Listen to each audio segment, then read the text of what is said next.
O.D.D TV. So, on January 3rd, 2018, there was a major malfunction on what's called the International Space Station. In a video on NASA's YouTube channel called Space Station Crew Members Discuss Life in Space with the Media, the three astronauts all disappear simultaneously while the background layer of the ISS remains intact. Thank you very much again. Thank you for your time. Have a good flight and many more exciting experiments on the orbit. Thanks a lot.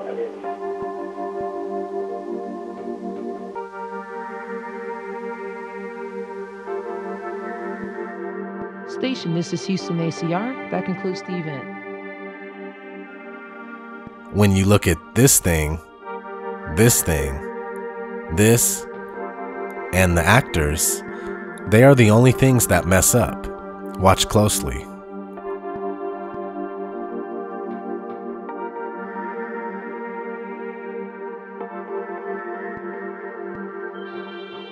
This is a big deal because it means without any doubt whatsoever that there was live editing and video manipulation. Not only would the background get scrambled as well, but these guys wouldn't all disappear at the same time. So check that one out on NASA's channel. I'll leave a link in the description. There are a lot of us that have been showing this stuff for years, and people are waking up to the deception, while some refuse to acknowledge it. In fact, many people hold the idea of outer space and NASA very near and dear to their hearts. So much so that when they are shown this evidence, their ego won't allow them to accept that space is a hoax. Years of psychological programming through various media doesn't help either. But whether we like it or not, NASA and all the other space agencies are lying to the world. They're lying to you. They're lying to your kids. We've caught NASA too many times to count at this point. We catch them glitching,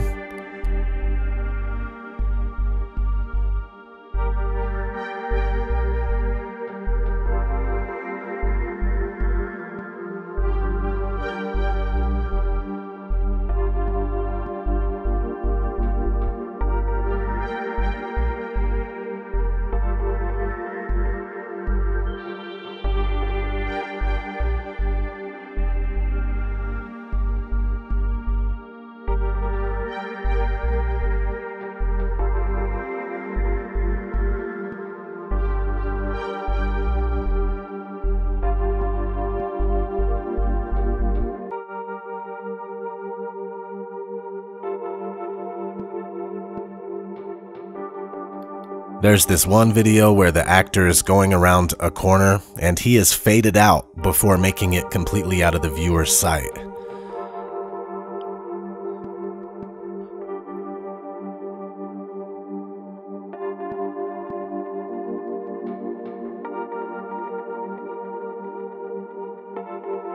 Let's not forget space bubbles.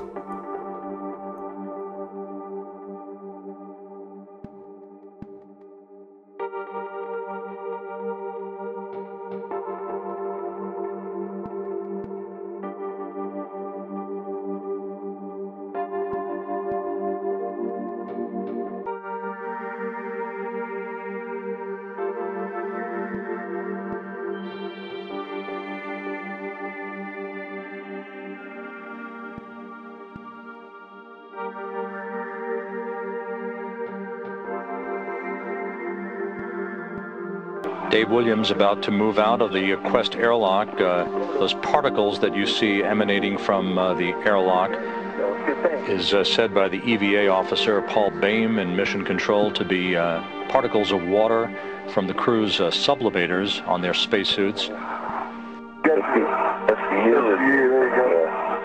little bit there.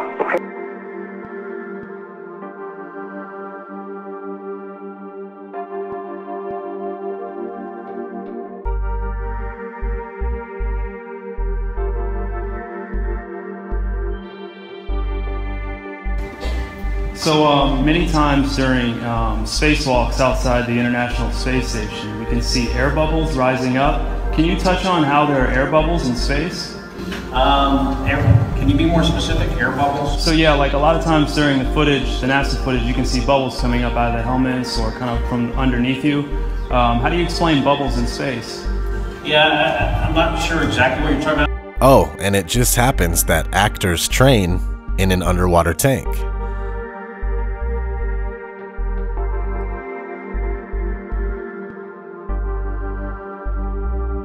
NASA tells us that the Earth is photoshopped because it has to be. It is photoshopped, but it's has to be. Then There was another layer to sort of simulate the atmosphere. and then there's this little bright spot. It's called the specular highlight. So it's the reflection of sunlight off of water. Those are the pieces, but you can't just slap them all together. It just didn't look realistic. It looks kind of flat, or the clouds are sort of too see-through. So I just hit Command Z a lot. There's artistry to creating the world. What I imagine it to be. Unfortunately, I'm not an astronaut. I've never been to space. Some NASA actors say that you can totally see stars when you're in space. Whilst in space, have you ever looked away from Earth into the black void? Yeah, all because the you can time. see, Yeah, because you can see the stars. Oh yeah, You know, and pretty much all the time you can see the stars. It's not which is a black cool void. thing. I mean, it's black, but there's all kinds of little polka dots. There's all the stars there, and the cool thing is about it, you can see it during the day. Yeah, you can, and there's more than stars. You can see planets. You can see moons. You see the gas Magellan clouds of the Milky you Way see galaxy. the Magellanic clouds. Magellanic. See, I just wanted the Magellan there's a large clouds. one I didn't and a want to small one, right? Yeah. And then you can see the zodiacal light. Whoa.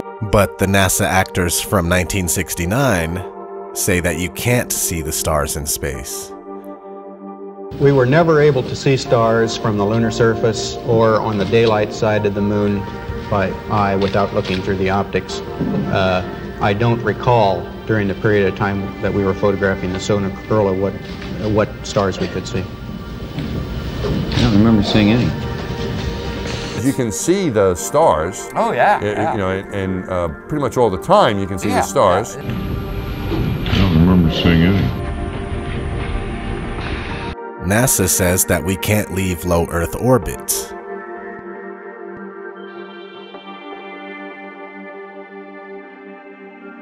Right now, we only can fly in Earth orbit. That's the farthest that we can go. The kinds of technologies that we're testing out on Space Station are definitely helping us with our goals of going beyond low Earth orbit. Early in the next decade, a set of crewed flights will test and prove the systems required for exploration beyond low Earth orbit. And this is really the beginning, I think, of human beings leaving low Earth orbit. One thing I really want your generation to embrace is that the Earth is a closed system. We cannot leave the Earth. One thing I really want your generation to embrace is that the Earth is a closed system. We cannot leave the Earth. NASA tells us that they lost the 1960s technology that took us to the moon. I'd go to the moon in a nanosecond. The problem is we don't have the technology to do that anymore. We used to, but we destroyed that technology, and it's a painful process to build it back again. The ultimate destination is Mars. So if you gave me all the money in the federal budget today, I could not get a human to Mars. I think that what you're doing is taking a shot in the dark. You have no way of knowing if any commercial entity will ever be able to put a man in orbit, no matter how much money you throw at them. What you're doing is you're taking NASA's manned space program and making it a faith-based initiative. I yield the rest of my time. NASA also says that they lost the telemetry data for the moon missions. I haven't seen anything that indicates the telemetry data is even in existence, and as I said, even if we had it, we don't have the machines to play it back. Unfortunately, I'm afraid I can't really give you much of a clue as to where this data ended up and whether it still exists or not. Speaking of fabricated moon missions, We as humanity have been being systematically brainwashed to accept the moon landing when they finally did fake it. For instance, in 1902, the very first sci-fi movie ever made came out. It was called A Trip to the Moon.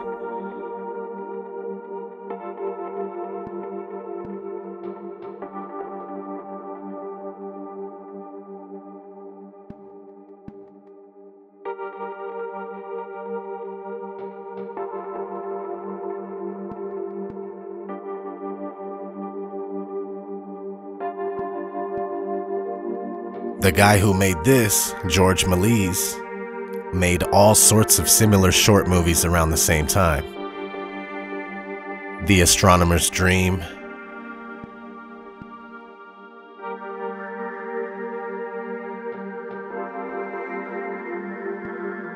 Impossible Voyage,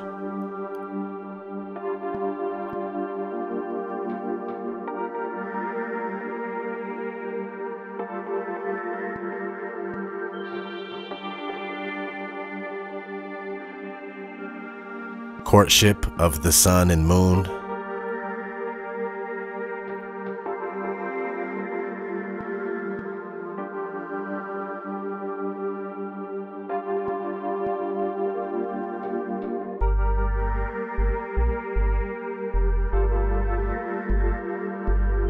Conquest of the Pole, the North Pole that is.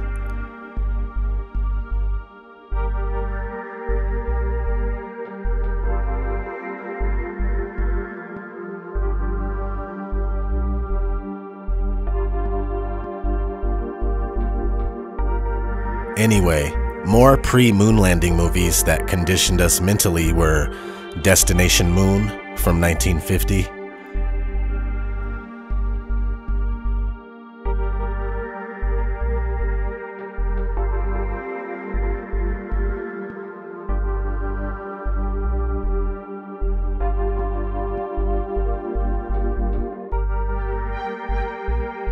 (1955) Conquest of Space,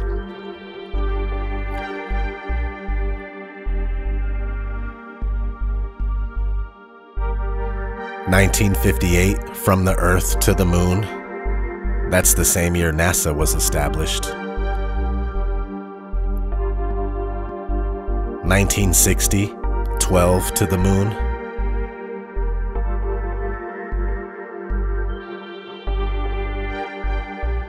Then, in 1962, JFK gave his famous "We choose to go to the moon" speech. We choose to go to the moon. We choose to go to the moon in this decade and do the other things. Followed by more mental conditioning in First Men in the Moon, 1964.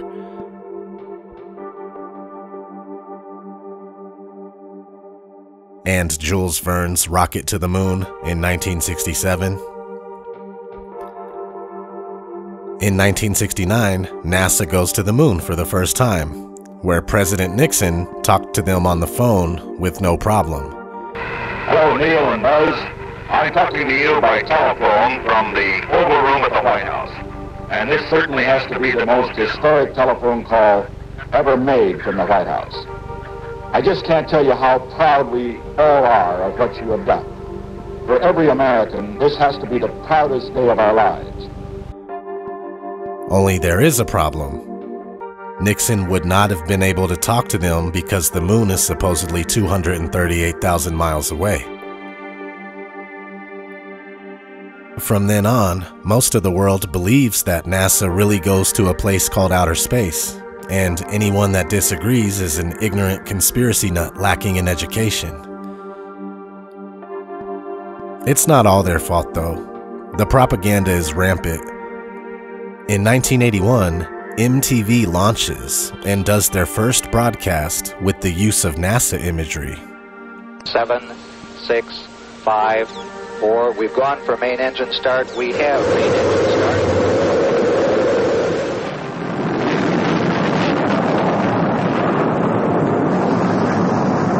Ladies and gentlemen, rock and roll.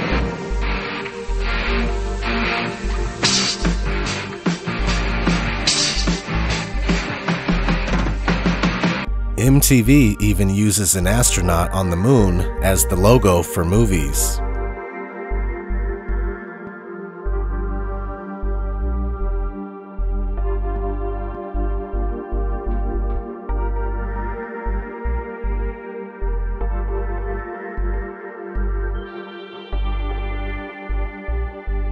And they give out the astronaut statue for Best Music Video Award.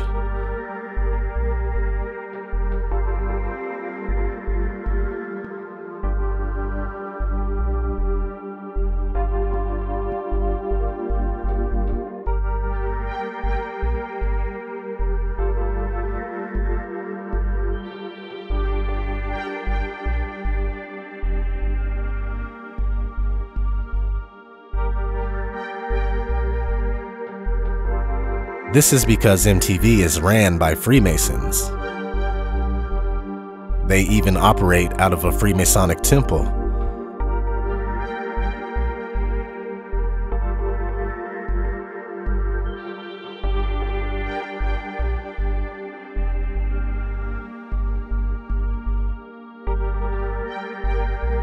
You see, NASA is also a Masonic entity. Most, if not all, NASA astronauts belong to a lodge, like our buddy Buzz Aldrin here. Freemasons are just drudges in the grand scheme of things. They do a lot of grunt work for the grand deception and the New World Order. Freemasonry is a Jewish establishment whose history, grades, official appointments, passwords, and explanations are Jewish from beginning to end. Isaac Wise. Also, I'm not saying that all Freemasons are bad or in on any conspiracy. There are certain lodges and certain individuals and families that are privy to the teachings of the mystery schools because of their social status. It's not for your average Freemason that joined the local lodge down the street. Anyway, back to Buzz Aldrin. This guy has lived his whole life being a puppet for a more sinister power. He is still 100% under oath to obey today. Here he is at some fashion show with Bill Nye. Looking good, Buzz, looking good.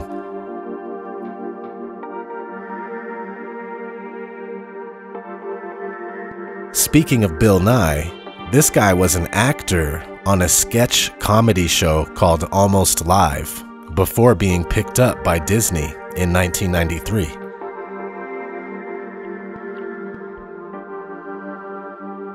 We all love Disney, right? Well, Disney, with the 666 in his logo, has a special club at Disneyland called Club 33. And if that wasn't enough, Walt Disney helped found NASA along with Werner von Braun, L. Ron Hubbard, and Jack Parsons.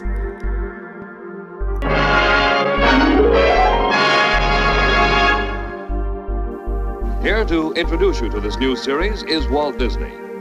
In our modern world, everywhere we look, we see the influence science has upon our daily lives. Discoveries that were miracles a few short years ago are accepted as commonplace today. Many of the things that seem impossible now will become realities tomorrow. To this day, our minds are under attack constantly by these parasites. We are submerged in a sea of programming and brainwashing to believe in things that have not and cannot be proven.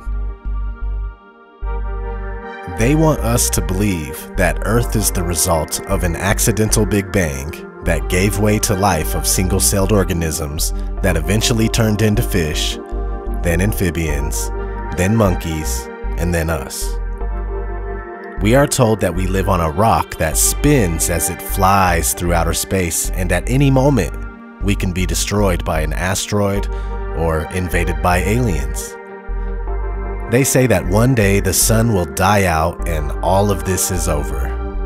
Well, gee, if that doesn't make you feel special, then I don't know what will. Question everything, because everything you think you know is wrong. This has been ODD TV. Until next time, everyone. Fly me to the moon, let me play among the stars, and let me see what spring is like on Jupiter and Mars. In other words,